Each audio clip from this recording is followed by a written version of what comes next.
making claims. You know, he just wanted to say, what was that man's life like? Yeah. Where was he? Who was he with? Uh-huh. How did he get along with his mother-in-law? Uh-huh. Uh-huh. Not too good. Yeah, you don't Why need did they call you? Why did they name you Bruce? Why did they give you your name? Well, how did you get your name? Were you named for somebody or? He's on one. Yeah. My first name, Uh-huh. guy that got killed in World War II. Stabbed in and I lost. And then my middle name from my father, so it's Bruce Boyd Rayburn. But Was the guy was like a friend of your father's, or he was? yeah. Friend of one of them. They told me once. Never explained it. Never told me who he was. It's just I remember getting that. You ready? Yeah. Okay. So how do you want me to start? Let's start general. Is it the anthem of New Orleans? I mean, I don't introduce it. Just talk. No, Just okay. Yeah. Okay. You can ask him his name and his title just for purposes of our archive.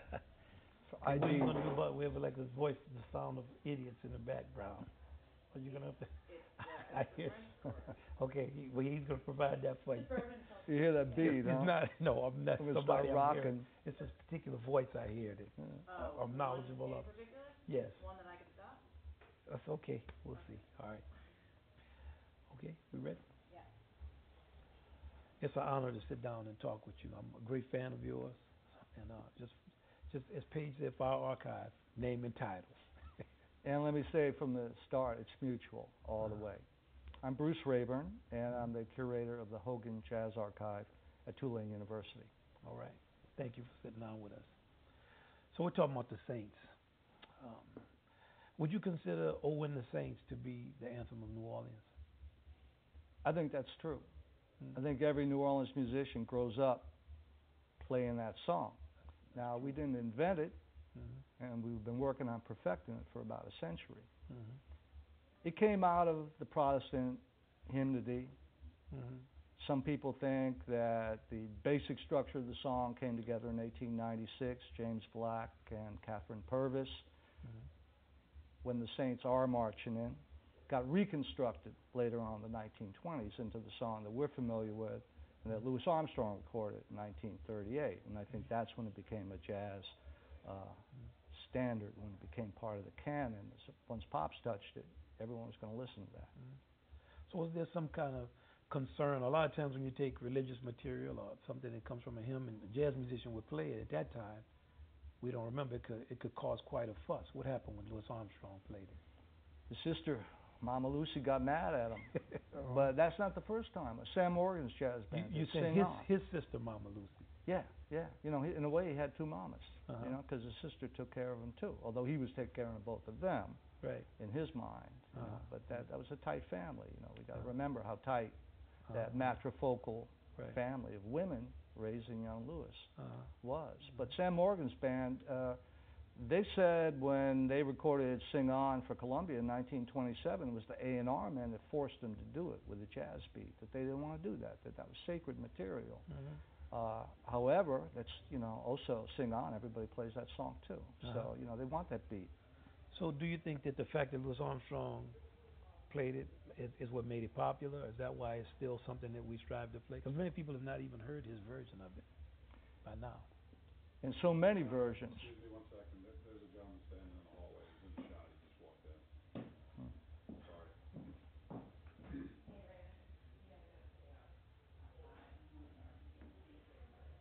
I was listening to like some of these karaoke games. Wait, don't tell him. Save it and see it on the tape. So I'm gonna ask you the question again. Okay. And it's good. The more natural it is, you know, they'll cut it. Yeah. Okay. Are you ready? Yeah. So do you attribute the success of the song to Louis Armstrong's version? It's interesting today, many people have not heard, even the musicians have not heard Pops' version. And Armstrong's done so many versions of that song. I mean, if you listen to his first recording in 1938 and then you listen to what he does with the All-Stars, he's continuously reinventing his take on the Saints. But he wasn't the first to record it, even though he made that claim at one point. The Elkins Payne Jubilee Singers did it as religious material in 1924. Barbecue Bob recorded it in 1927. Barbecue Bob Hicks, yeah. From where? For blues. I mean, where was he from, Barbecue Bob? Oh, Mississippi. Barbecue Bob. Yeah. Shame on him. So the blues people, in other words, by the time Lewis got to it, sacred people had recorded it, and the secular people had recorded it as well. But no one had done what Lewis had done with it, and that's why I think that's the iconic recording that everybody talks about. Is once Lewis got a hold of it, he really showed what was in that song. What do you think the meaning of the song is? I grew up playing the song. It was just "Oh, Win the Saints." That's really one of the first songs I ever learned. And as you were saying, most of the musicians, we know it. The bass part and the treble part. Yeah. But I don't know that we ever analyzed the song, like the meaning of it. It just always seemed to be just a happy song. And we don't sing anything past the first two verses. So Exactly. What does the song And if we mean? did, we might get into trouble because, you know, the chorus is about everyone wanting to be in that number. And, of course, everyone does want to be in that number. And a Protestant hymn in a Catholic city like New Orleans is an interesting thing to contemplate because who are the saints? The saints are the pre-elect in Protestant theology. In Catholic theology, it's about sinners who have spectacularly reconverted their soul into something special to earn like special treatment in heaven.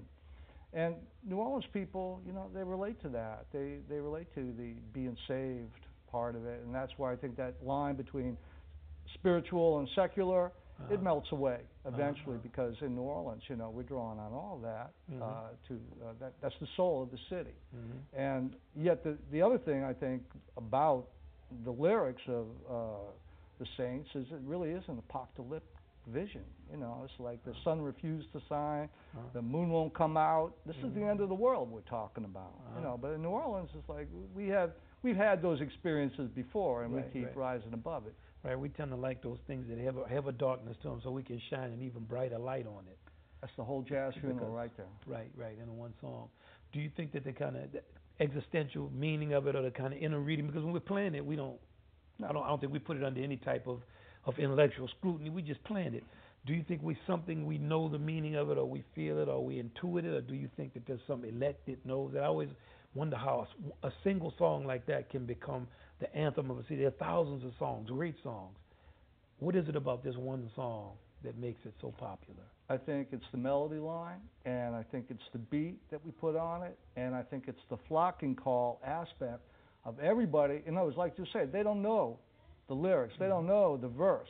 They know that chorus, and they know, you know, Lord, I want to be in that number. I mean, that is about inclusion. That's really, it's like, let's get the people together and something interesting will happen. I think that's what the Saints represents in New Orleans culture for sure. We're sitting here in Preservation Hall, and I can look behind you and I see the request and the tip request, and I noticed that the Saints is, to play the Saints is 2 times what the others are. And it's, why is it going to cost you $20 to request the Saints and $10 for Didn't He Ramble? Been a lot of speculation about that. You know, it's like, I think the usual reading is, oh man, I got to play the Saints so much, I'm tired of playing it. If I'm going to play it, you have to pay me more. But then there's the story of Papa John Joseph, January 22nd, 1965. He's just got through playing the Saints. He turns to his other band members and goes, that just about took everything out of me. And he passed away on the spot. So I think some New Orleans musicians look at that and they go, there's some bad gree-gree on that song. Right. The money will if make I'm the gree-gree better. $100. I need $100 to play that song. But who knows? You know, the thing is everyone's going to play it anyway. And it sort of caught my attention, HBO's Treme in the first season. They got an out-of-town street busker, plays keyboards. He's on Royal Street doing the street music thing. Some tourist comes up and says, play the Saints for me. And I can't play that. That's not authentic. And I'm watching that going, well, wait a minute. Where's that coming from? Because, you know, this is like a faux authenticity issue. Man, everybody plays the Saints in New Orleans. It's just how you play it. You know, that's the challenge. Right. Well, surprising might not from New Orleans. Exactly. That might have been the point he's of like it. from the Netherlands or something. Somebody from another place. And his girlfriend's there playing violin, and she's going, no, let's play the song. We need the money, you know. All right. Look, what about the New Orleans Saints football team? It's got to be the only football team ever named after a song. What is the connection of the team to the song, and do you think the song is why the team lost for so long? I think that's why they eventually won. They did get into heaven. Right. And when they did, I mean, I'm happy to say I was here for that. Right. And that post-Katrina environment, we needed that. Uh-huh. And it's not too much that can eclipse Carnival in New Orleans, but that Super Bowl victory for the Saints did. That parade was awesome, and I think they doubled the population of the city. There are people coming in from all over. Mississippi, Arkansas, you name it. They wanted to come here and celebrate that victory because the Saints had lost for so long. Right. No one ever thought that would happen. That was like the apocalypse. That was an unbelievable feeling. Yeah, None of us could believe it. The sheer joy of it. We didn't know who we were after that. Like, we were so used to losing. We had won the match for so long. When it was taken away, we were like, oh, what? That's it. That's it. So I think that's a great connection. I mean, to some extent, that narrative fits perfectly with the text of the Saints. What about the meaning of the song after Katrina? I know that kind of like the Katrina is becoming like the Saints as a song. I mean, at a certain point, people are getting tired of hearing about it, about Katrina. But in another way, in New Orleans we have the tradition of always bragging on hurricanes. People are not bragging on Katrina. So did you notice a kind of different feeling about the song, a different meaning of the song after Katrina? Katrina changed us. We had to go. In the past, it was, well, I'm not going. I'm going to find a place. We had to go. Everybody left. And while we were gone, we were thinking the whole time, what do we stand to lose? There was a huge catharsis attached to that diaspora. And New Orleans culture was on the line. Everyone was going, well, the neighborhoods are gone, and the culture can't come back, and Lower Nine, what's going to happen with the second lines, and what's going to happen to the brass bands, and the Mardi Gras Indians are in Austin. They can't mass there, so what's going to happen? Well, now we're far enough away where we can look back and say it was almost like a speed bump.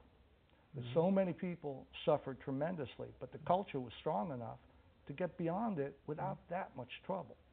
Now, the infrastructure problems that New Orleans musicians face every day, like low pay, not having insurance, not having benefits, that's, I mean, always like that. By comparison, you talk to someone in the Rebirth or whatnot, and say Katrina was not the biggest problem they faced. They might have a health issue, or they might have a band member who lost his life or something, and that's momentous. And so we put Katrina in perspective, even though for a lot of people who don't know New Orleans culture, it's impossible for them to do that. But it changed my way of thinking because it brought me back to what's important in New Orleans, which is the human contacts and experiences that the music represents. And even in the brass band world, all that factionalism between traditional and experimental and modern and all that, now they want to be part of that tradition. They quit fighting about that. Someone like Raymond Williams, trumpet player with Hot 8, prior to Katrina, he wasn't interested in the Saints. And then he got together with Dr. Michael White, Sounds Cafe, in 2007, began learning about tradition. Hot 8 asked for that. They wanted Mike to bring him into that. And then, he's on the New Yorker blog making statements like, the Saints, that's who we are, Hot 8. So those are the kind of changes I think are really spectacular. So you think that the Saints represent something that you reach for, like a fundamental, that when you really go into the kind of deepest it goes very deep. Self-reflection, that you reach for those things that are most fundamental, and you feel that the song has. It goes deep. And the thing is that even if there's a perception that the Saints is a cliche, New Orleans musicians' specialty is taking a cliche and reinvigorating it, like renovating that house that got flooded, gut it and remake it. And that's what we do with the Saints, every day. Well, do you feel that that the type of thing that the Saints represents, a kind of fundamental thing of the song, do you think that people in New Orleans are just sick of that song? I mean, do you think we need another type of... In America, it's always a question of our traditions. Do we need new things? Do you think that song is tired and played out and it's time for another song? Well, I think that song... It's Tell always going to be with us. No, I think it's going to be with us. And the question that I keep going back to is, where are the great new songs? In other words, when we look at the repertoire that Pop's played, if we look at that whole continuum that leads from Buddy Bolden and the dawn of jazz to the present, we're still playing the old songs. Why is that? Because those are great songs. Right. And what I'm not hearing is new material that can compete with that effectively. Right. So I think as long as that's the reality, we're going to play the old stuff. But is there something wrong with that? No, I think it's great. I mean, For me, the greatest strength in New Orleans is the fact that they recognize the importance of that tradition. And it doesn't mean you can't innovate, right. but it means that you're always going to be aware of the tradition when you do that creativity. And a lot of other places, just by innovation, the nouveau, whatever's going to happen tomorrow, that's good by definition. Not in New Orleans. We really respect our past. We take it seriously. Well, you know, a song written in 1896, I mean, the distance between that and 1938, those were 4 serious decades in the first of the 20th century. So that's also a long distance. I mean, that was a very old song by the time Louis Armstrong recorded. Exactly. And look at the revolutionary power of Pop's doing that song. In other words, if you would compare that kind of little honky-tonk spiritual in the 1890s and what that sounded like to what Louis Armstrong is doing in 1938, which is, you know, a generation later, it's an amazing transformation. And that's, you know, I think that's why when we look back at the 20th century, he looms so large in terms of what happened. Well, Pop's happened. You know, he revolutionized music. Okay. That's amazing. We covered a lot, right? We did. Can we touch back on both the Saints and Katrina? Because they were great points, but I want to bring them back around to the song, like the actual football team. The football team, and does it have a different meaning with Katrina? We talked a lot about Katrina, but Does did the song represent something? He said it. You want to say something else? Just, I mean, I don't know how much deeper. He said something very deep about it, profound. He used the example of a younger musician who didn't have a sense of what the tradition was. Maybe we didn't know he was talking about that because he said the Hot 8 Brass Band, which is a younger musician, and he said that when Katrina happened, they requested that Michael White come, and they started to play songs like the Saints, which were the traditional songs. And later, the younger musician was blogging, and he said, "Hey, that is our tradition." And Katrina had given them a sense of fundamentals. And I asked him about reaching the fundamentals. He said, "Yeah, you know, when something happens." okay. So I mean, I don't mind asking, but Totally he said something that was. Let's move instead of I might have missed it because I was. But if you don't know I thought when he said it that if you don't know who the Hot 8 are, It might have been you're more not necessarily going to know the traditional Maybe we relationship. could just tell that story again, but. Do you know what I mean? Yeah, It's I like- could explain it's to a like brass band. Yeah, the younger musicians. You said that there were factions in the brass band tradition, Yeah. but a person who's not from here doesn't know that the Hot 8 and the factions are younger musicians, and then Michael White represents an older tradition. Let's clarify that. You know, so Yeah. it was Yeah, a we great can do answer. that. Short as we She says to be shorter. Yeah, it has to be. So I'm gonna try to ask you a question that will lead you into Okay. that. But it was. I mean, I don't know. We're gonna end up using what you said at first, I'm sure. But, Well, you'll have both. Remind me of that. is that what you're looking for? By me asking is that what you're looking? Yeah, that's perfect. And then about the Saints, just And the before I Saints. ask him the question, he said The Saints, we talked about a lot about them winning. them but winning. Can we actually talk about the name, the Saints football team getting their name in relation to the song? I set the question up wrong, right? I set the question. I'm sorry. That's fine. So I'm gonna ask you the two questions. I'll ask the easiest one, the Saints first. Okay. Okay. All right. When I was growing up, I always loved the fact that the Saints mascot was named Gumbo. How did the team get its name, Saints? Well, everyone in New Orleans can relate to the song when the Saints go marching in. And I think that that's the obvious representation that we're looking at here, that the Saints football team needed to draw on something that everybody in New Orleans could relate to, and everyone relates to that song, and everyone wants to go to heaven. So, you know, I think that is probably the explanation for that. Mm-hmm. Do you think it made people love the team more? The fact that it was already named for a song that you love? So even if you lose it, when you hear the Saints, you feel good about it. You know, a friend of mine wrote a book about New Orleans, and he said you had to learn to hate New Orleans before you could learn to love it. That's Ned Sublette. I think that's what happened with the Saints, too, is that, you know, we didn't have a good experience at first, and a lot of people gave up hope like 3 and 4 and 5 and 6 times, and then they won the Super Bowl in 2009. So we finally got there. Mm-hmm. But do you think the name of the song has anything to do with our relationship to the team? Like our relationship to the song and our relationship to the team. Do you think that there's any symbiotic? I think it's good.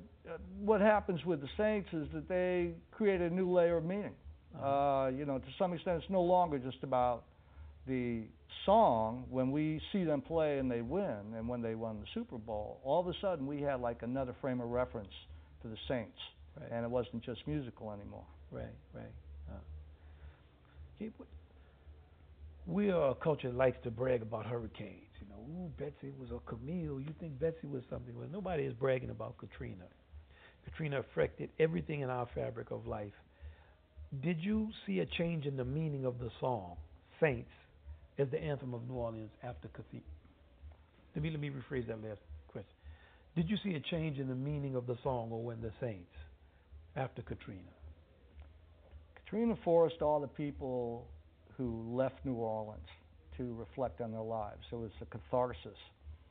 Now that we're far enough away from Katrina, we're beginning to realize some good things came out of it, particularly with regard to the factionalism that existed in the brass band world in New Orleans. The more traditional brass band musicians like Dr. Michael White, and the more experimental that came out of the Dirty Dozen and that whole thrust. Is there an age difference in those two groups? Big age difference. Some, although not always, because to some extent it all came out of Danny Barker's Fairview Baptist Christian Band experiment in the 70s, but these guys took different pathways. Younger bands like the Hot Eight, for example, changed their attitude about the tradition post-Katrina. They approached Dr. Michael White and said, we need to find out about who we are and what we're connected to. And their trumpet player, Raymond Williams, in a blog for The New Yorker in 2007, after doing these tutorials with Dr. Michael White, said, the Saints, that's who we are, referring to the Hot Eight. So that was a change in perception of the meaning of that song. All of a sudden, it wasn't a cliche for them anymore. It was about the fundamentals of living in New Orleans. So you think the experience was able to made the generations, it brought the generations together around the meaning of New Orleans and New Orleans culture? It did, and it gave everyone a place of honor in the brass band tradition. It wasn't about, who is hipper or who does hip-hop with brass band or not. It was about we all belong here because we're all given to this tradition. Mm-hmm. And this song is endemic of that tradition. It's one of the top three. You put By and By in there, there's probably a couple of others, but the Saints is always going to be one. What's your top three? What would you say?